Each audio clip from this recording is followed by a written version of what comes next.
The holidays are often painted as a time of joy and togetherness, but for some, it can feel isolating and heavy.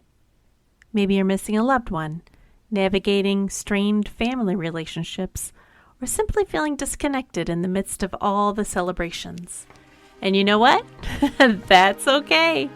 We're going to explore the feelings together, reflect on why it happens, and talk through practical, meaningful steps to find comfort and connection during this time. Welcome to And That's Okay, the podcast where we explore the ups and downs of life and remind ourselves that whatever we're feeling, it's for a reason. And that's okay. I'm Lisa Renee Scott, your host and a passionate believer that every feeling matters and every step forward counts.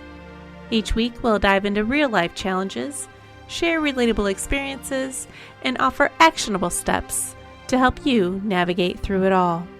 Before we jump in, I want to remind you that I'm not a licensed doctor or a therapist.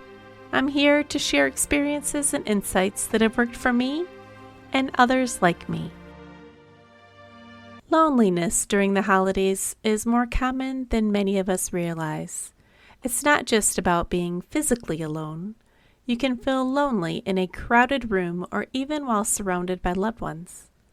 Sometimes it's the expectations we place on this season, that we should feel joyful, connected, and surrounded by loved ones. That may make the contrast of our reality too stark. The holidays can serve as a reminder of what's missing in our lives. A loved one who's no longer with us. Traditions that have faded. Relationships we wish were stronger. It's important to realize those feelings without judgment. Feeling lonely doesn't make you ungrateful or broken. It makes you human. Here's a couple of different scenarios to think about. Imagine you recently moved to a new city and don't have any close friends or family nearby. As the holidays approach, you're seeing posts of gatherings and celebrations online, which only highlights how alone you feel. Maybe your family dynamics are complicated. You're invited to a holiday dinner, but past experience makes you hesitant. You feel torn between attending and facing discomfort or staying home and feeling left out. Perhaps you recently lost someone you love, and the holiday traditions that once brought joy now feel hollow without them. You're trying to balance honoring their memory while navigating your grief. Each of these situations is different, but the common thread is that feeling of disconnection. And while we can't erase that feeling entirely, there are ways to ease it. 1. Create your own traditions. If traditional celebrations feel isolating or painful, consider starting something new.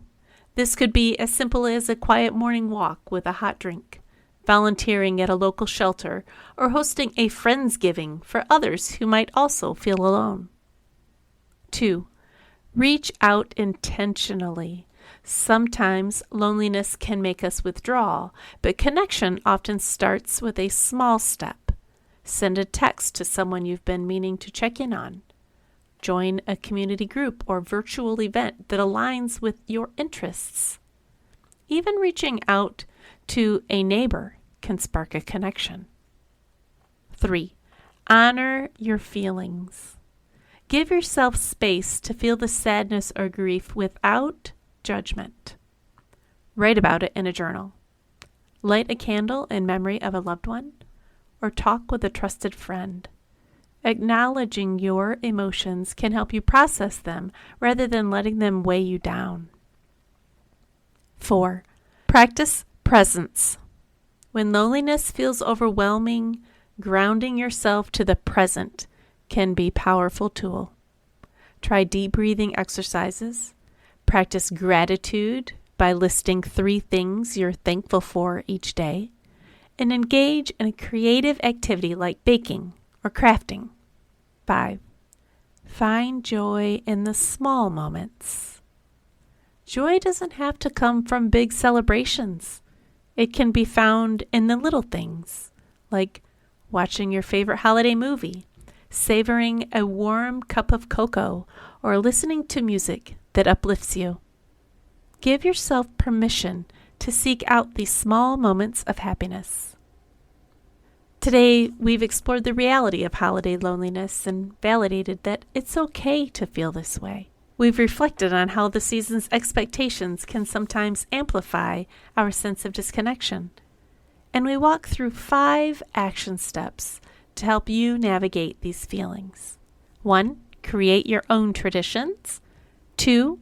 Reach out intentionally. 3. Honor your feelings. 4. Practice presence. 5. Find joy in small moments. Remember, the holidays don't have to look a certain way to be meaningful. By giving yourself grace and taking steps towards connection, you can create a season that feels authentic to you. And if all else fails, know that it's okay to feel how you're feeling. You're not alone in this. Thank you for joining me today on And That's Okay. I hope this episode offered you some comfort and encouragement as we head into the holidays. If you found it helpful, please share it with a friend or leave a review. Your feedback means so much and helps this podcast reach more people who might need it too. Thank you for tuning in to this episode of And That's Okay. I hope you found our discussion insightful and that you're leaving with some practical steps to apply in your own life. Remember, no matter what you're feeling or going through, you have feelings, and that's okay. If you've enjoyed today's episode, please subscribe, leave a review, and share it with someone who might benefit from today's topic. Until next week, take care of yourself, honor your feelings, and remember, you're doing the best you can, and that's okay.